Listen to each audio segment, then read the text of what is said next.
10,000 చెంచు కుటుంబాలకు ఇందిరమ్మ ఇండ్లు ఇస్తారట. మంత్రి పొంగులేటి వెల్లడి.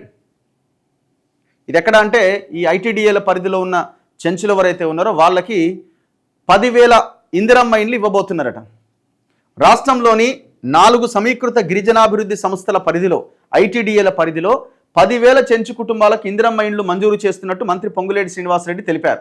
సచివాలయంలోని తన ఛాంబర్లో మంగళవారం గృహ నిర్మాణ శాఖ అధికారులతో మంత్రి సమీక్ష నిర్వహించారు.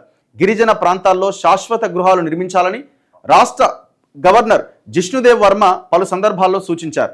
ముఖ్యమంత్రి రేవంత్ రెడ్డి కూడా గిరిజనులకు ఇండ్ల మంజూరు పైన పలు సూచనలు చేశారు. వారి సూచనలు సలహాల మేరకు ఆదిమ గిరిజన తెగలలోని అతి బలహీన వర్గాలైన చెంచులకు ఇందిరమ్మ ఇండ్లు మంజూరు చేస్తున్నాం. ఉట్నూరు ఐటీడీఏ పరిధిలోని ఆసిఫాబాద్లో 3,551 ఇండ్లు, బోధ్లో 695 ఇండ్లు, ఖానాపూర్లో 1,802 ఇండ్లు, సిర్పూర్లో 311, ఆదిలాబాద్లో 1,430, బెల్లంపల్లిలో 326 ఇండ్లు ఇస్తున్నాం. భద్రాచలం ఐటీడీఏ పరిధి అశ్వారావుపేటలో 105 మందికి ఇండ్లు అందిస్తున్నాం. అచ్చంపేటలో 518, మహబూబ్ నగర్లో 153, పరిగిలో 138, తాండూరులో 184 ఇండ్లను మంజూరు చేస్తున్నాం. అడవిని నమ్ముకొని జీవించే చెంచులు ఆ ప్రాంతాన్ని వదిలి వెళ్ళలేరు కాబట్టి వాళ్ళకి అక్కడే పక్కా ఇల్లు కట్టిస్తామని అంటున్నారు. మంచి పరిణామమే ఇది. ఎంత త్వరగా కట్టిస్తారో మీరు చెప్పాలి. మళ్ళీ దీంట్లో కూడా అది లేదు ఇది లేదని పెట్టకుండా తక్షణమే వాళ్ళకి ఇల్లు కట్టించే ప్రయత్నం చేయండి.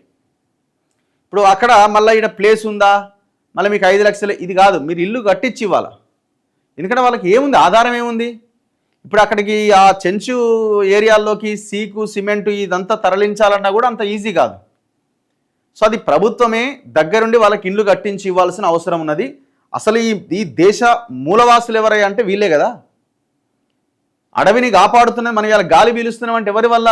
ఆ చెంచుల వల్లనే, ఆ ఆదివాసీ గిరిజనుల వల్లనే. లేకపోతే నీకు బతికెక్కడిది?